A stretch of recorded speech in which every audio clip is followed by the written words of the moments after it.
رسول پاک دنیا میں عزت دینے آئے۔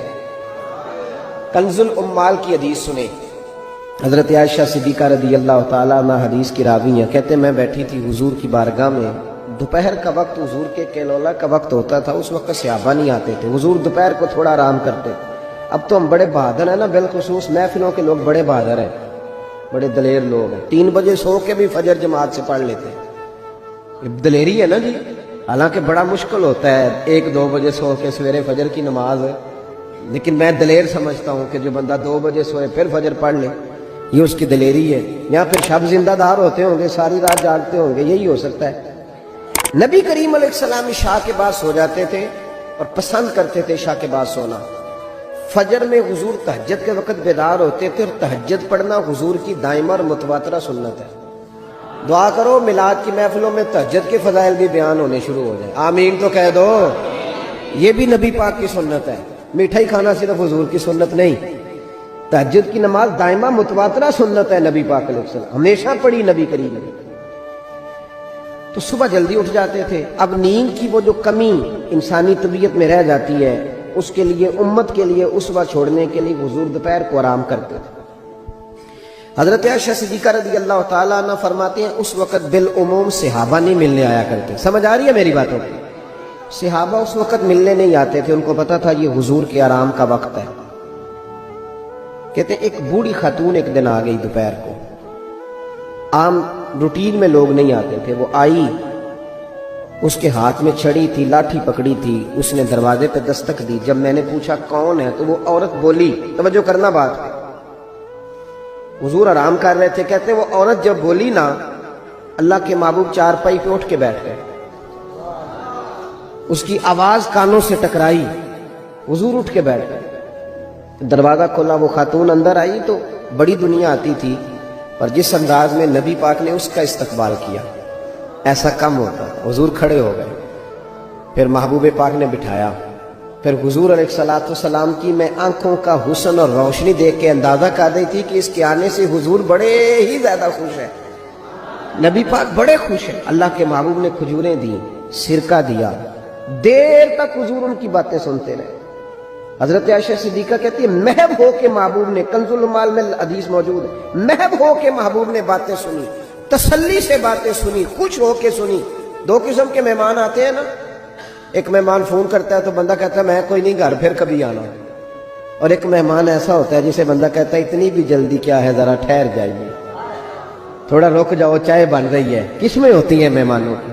کچھ مہمانوں سے دل لگا ہوتا ہے، دل کرتا ہے بیٹھے رہے، ذرا تھوڑا اور بیٹھے، یار تو نہ جایا کر، تو بیٹھا رہا کر۔ ہوتے ہیں کچھ لوگ، دیر تک نبی کریم علیہ السلام نے بات سنی، اور کیا بات ہے، جناب عائشہ صدیقہ کہتی ہے دل حضور کا لگا، میں نے دیکھا تو میں بڑی مطمئن تھی۔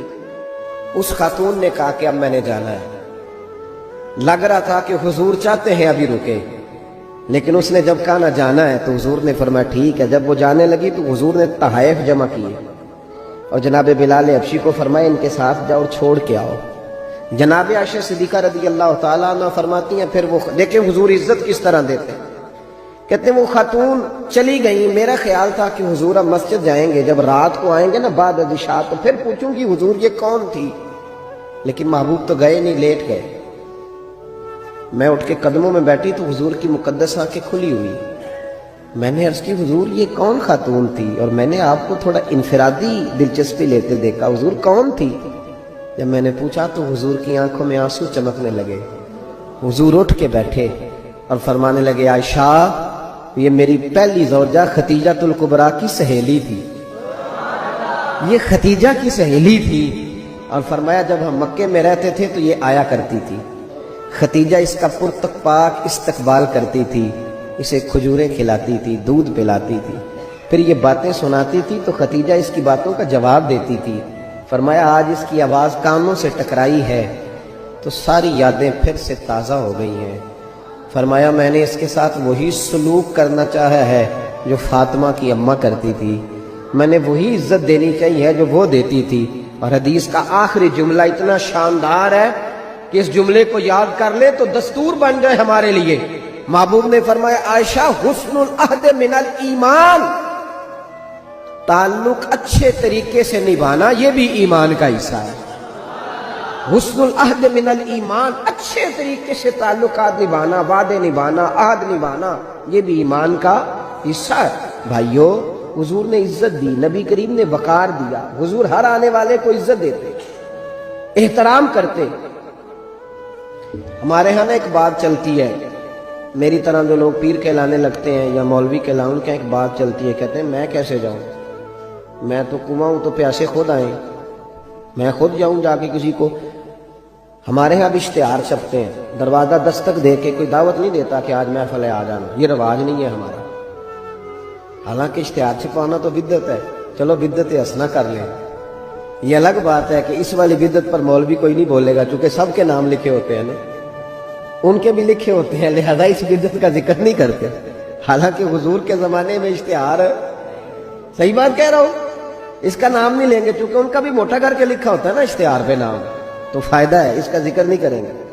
اشتہار چھاپنا تو بدعت ہے، چلے بدعت حسنہ صحیح، دروازے پہ جا کے دین کا پیغام دینا یہ تو حضور کی سنت ہے، لیکن وہ شان میں کمی آتی ہے نا، وہ کیسے کو جائے؟ کہتے ہیں جی ہم جناب کنویں ہیں تو پیاسے خود آئیں، تو نبی پاک نے تو یہ فلسفہ نہیں بیان کیا، حضور تو طائف چلے گئے تھے، حضور تو تبوک چلے گئے تھے، نبی پاک سے بڑا کنواں بھی کوئی ہو سکتا ہے؟ اے ساقی تیری خیر تیرے میں کدے کی خیر، ایسی پلا کہ جس کا نشہ عمر بھر رہے، ایسا بھی کنواں کوئی ہو سکتا ہے؟ لیکن موج ہے نا ہماری، ہم ان باتوں میں اڑ گئے۔ اس کا نقصان یہ ہوا ہے کہ وہ جس کا شوق ہوتا ہے وہ تو آ جاتا ہے، لیکن سب کا شوق نہیں ہوتا، کچھ کا شوق بنانا بھی پڑتا ہے، اس کے دروازے پہ جانا بھی پڑتا ہے۔ تو نبی رحمت سید عالم صلی اللہ تعالی علیہ وآلہ وسلم لوگوں کو عزت دیتے، حضور وقار دیتے، آنے والے کا اکرام